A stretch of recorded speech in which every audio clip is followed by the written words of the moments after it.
csak besütana. Valamennyire.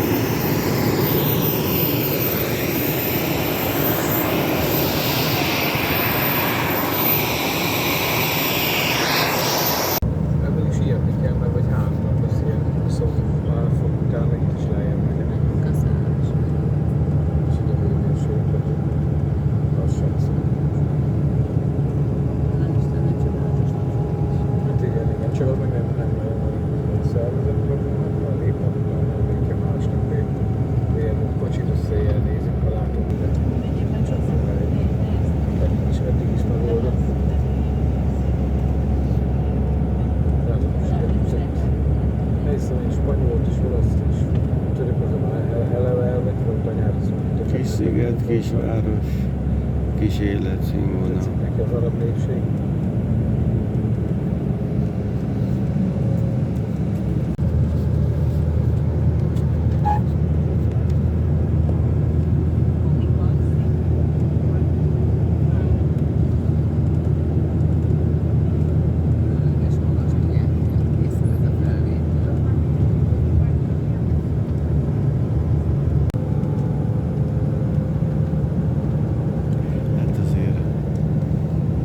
Résznek itt is kell lenni.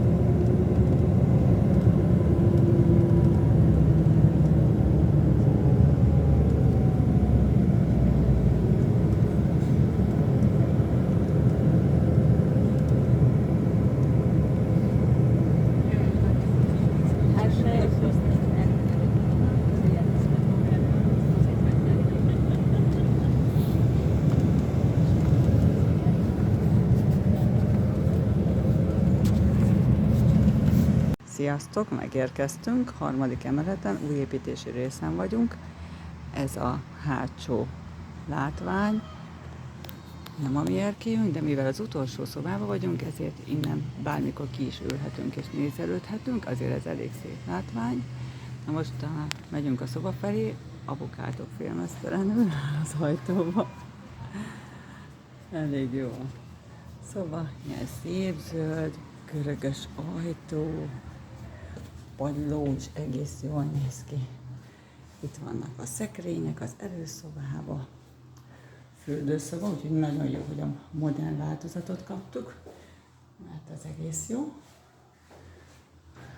Aztán van egy ilyen, ez lesz a gardróbunk, mert ha négyen lennénk, akkor itt is lehetne lenni, de itt nincsen klíma, de amúgy tök jól néz ki, ez ilyen régi görögös a mennyezet, az is jól néz ki, és ezután jön a mi nappal is hálószobánk.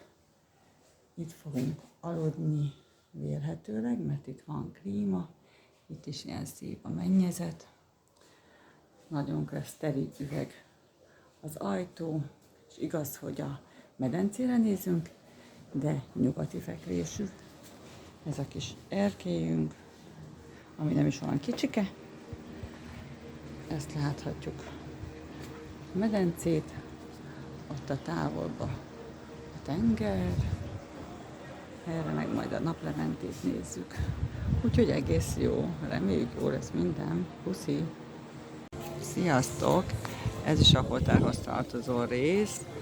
Ez most a tengerparthoz közeli. Ennyire közel van, hogy ez itt még a hotel, itt van még egy bár, és ott látjátok a pátok mögött, ott meg már fürdeni is lehet. Ennyire saját tengerpartja van a hotelnak, a közelben nincs is másik hotel, úgyhogy itt csak mi vagyunk. Csak így most tájékoztatásilag mondom, hogy tegnap este táncoltunk is, élőzenés buli volt. Mindjárt majd megyek közelebb is egy másik felvételt készíteni. Hello! És alig jöttem egy picit, és már itt vagyunk a saját tengerpartunkon. Itt van a bár, aminek a másik oldalát mutattam az előbb. Nagyon hősök vagyunk, mert ma fölöttünk, rendesen úsztunk a tengerben. Egy egész szép táj van a közelben. Sajnos azt mondják, hogy lehet, hogy az elkövetkező napokban eső fog esni. Ott nagyon messze vannak hegyek, amit sajnos valószínűleg a videón nem fog mutatni, mert nagyon párás a levegő. De szép, szép. Ez a hotelnek a régi része. Hál' Istennek, hogy nem ide kaptunk szobát, mert ez nagyon nem tetszene. Ráadásul rögtön itt van a bejárat. Annyira, hogy busszal, amikor megérkeztünk, akkor itt állt meg a kerítés mellett a busz, az itt napoztak az emberek, úgyhogy nagyon nem jó, hogy annak, aki itt kapja a szállását. Mi sokkal messzebb vagyunk hátul, de sokkal jobb is, és itt meg, ahol most ül a sok ember, itt bulisztunk tegnap este. Hetente 3-szor van valami zenés dolog. Annak a lábához fogunk menni, és érdemes figyelni, hogy van a lábánál egy ilyen nagy épület, ami úgy néz ki, mint egy ősi görög templom, mint egy panteon, ugye az oszlopokkal az elején, na az nem egy ősi görög templom. Majd mesélni fogok róla, hogy mi az érdekessége. Mi ezzel a busszal fogunk végig tovább menni, majd most itt nem sokára kiszállunk, sétálunk egyet, cuccok nyugodtan maradhatnak a buszban. Igazából amire most szükség lehet, az pénz, hogyha valaki szeretne kávézni, vagy reggelizni, vagy valami ilyesmi, meg víz szerint. Nagyon sok mindennel foglalkoztak, és ők a tinédzser korukat Korfun töltötték, Kalámi településén, tőlünk északra nagyjából 30 kilométerre, és ugye minden városban, minden európai városban van valami, amit dörzsölni kell, ami szerencsét hoz. Verónában ugye Júliának a mellé, Antwerpenben a Pisilio fiúnak a tökét kellett vakarászni régen, Milánóban a Pika tökére kell lépni, itt a darelleknek az orrai. Lorenz és Gerald Darell, nyugodtan meg lehet dörzsölni az orrát szerencséért. Szerintem a szerencse az, hogy ne legyen sok eső. Nyugodtan lehet. Szegény órát dörzsölni kell. Na, most azért készítem a felvételt, hogy gyorsan továbbadjam, amit mondott az idegenvezetőnk, hogy Korfu mindig is ilyen nyaraló város volt, amikor nyaraltak a császárok, az közben mentek a csaták otthon. Télen milyen idő van?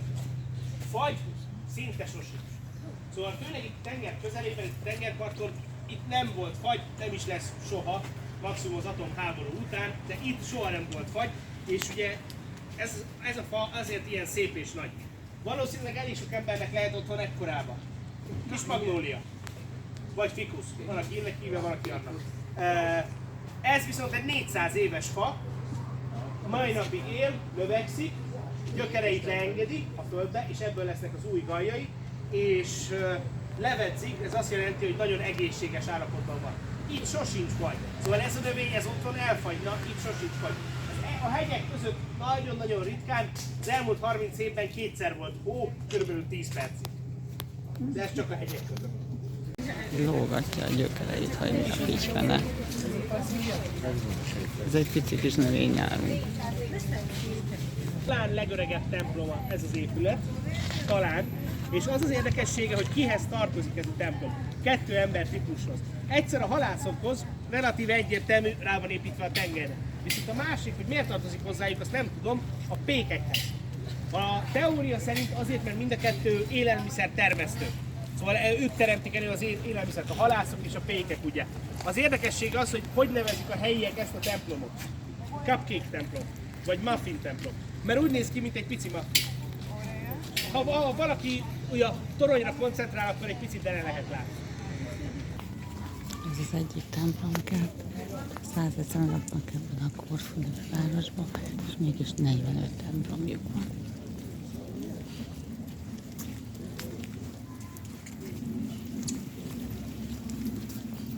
Viszont amik itt érdekességek vannak, itt van több is. Először is a Pantokrator hegy, Korfu legmagasabb pontja, 906 méter magas, Szent Pantokratorról lett elnevezve. Alatta, pont itt velünk szemben a Vidó-sziget látható. A Vidó-szigetnek van 2 érdekessége. Az egyik az, hogy ezt a görögök meghagyták maguknak turistahelynek. Szóval a görögök ide mennek nyaralni, ők ide mennek fürödni, ők itt csinálják a dolgaikat, hogy úgy mondjam, ezen a pici szigeten. De hogy mi ennek az oka? Az első világháborúban az osztrák-magyar monarchia elől menekült a szerb hadsereg. És az a szerb hadsereg, ennek egy része, nagyjából 25 000 ember itt landolt, Korfu szigetén, mert ugye ahogy menekültek folyamatosan északról, és mivel nagyon sokan sérültek voltak, csinálni kellett egy kórházat, A Vidó-szigeten csináltak egy kórházat. Nagyon sokan elhunytak, mert ugye abban az időszakban azért nem volt olyan jó az egészségügy, ezért egy nagy szikla-sziget, mi a megoldás a holttestekre? Kavics, madzag, puffa tengerbe. Hogyha valaki szerb katonák szellemeit szeretne vadászni, akkor itt a sziget körül kell fürödni, mert nagyjából 6000 katonának a holtteste található itt a sziget környékén. Manapság már elforlattak, de a szellemek még itt vannak. A sziget mellett jobbra pedig a távolban látható Szaranda települése, egy fehér vékony csík, ugye ez Dél-Albániának a turisztikai központja. Alja Szaranda, 40 szent a település neve, azért hívják 40 szentnek, mert nagyon sok szent onnan származik, meg ott szenteltek föl görög ortodox szenteket, szóval megvan az egész történet. Éves fitolata. És ennek az az érdekessége, hogy állítólag a termékenység fája. Ez ugye azért van, mert látszódik, hogy eléggé érdekes pozíciókat lehet fölvenni benne. A legendák szerint elég sok nemes lord, lady ebben a fában készülhetett. Fontos dolog, indulási időpontunk 11 óra 5. Szóval ez a görögöknek a saját nyaralóhelye, ahol turistákat nem engedik. Valószínűleg az a sziget ott. Remélem jól hallatszik, amiket a idegenvezetőn beszél.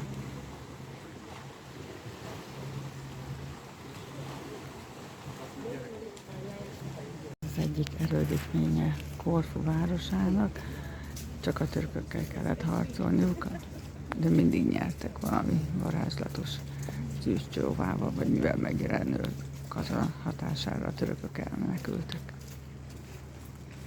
A velenceiek 400 éven keresztül Itt soha nem voltak törökök, oroszok csaptak be. voltak, erről majd mesélni is fogok, hogy ez a kapcsolat, ez hogy jön ide. Viszont velenceiek 400 évig, ők építették ezt a várat, ők építettek nagyon sok mindent. Viszont ezt, ami mögöttem van, ezt az angolok építették az 1800-as években. Úgy néz ki, mint egy öreg görög palota, de nem az, ez az angolok által épített. Egy Sir Frederick Adams nevű tervező volt, ő építette ezen a szigeten nagyjából 15 évig, ők ezt a sétányt adtak ennek a városnak, egy párizsi sétány másolatára készült az egész igazából. Viszont az érdekességek, azok az épületek, amik tőlem mindenkinek a jobb oldalán látható. Ki kellett találni, hogy merre. Az összes 400-500 éves velencei stílusban épült, ugye látszódik, hogy ez tényleg nem a klasszikus törökös valami, velencei épületek, zöld-barna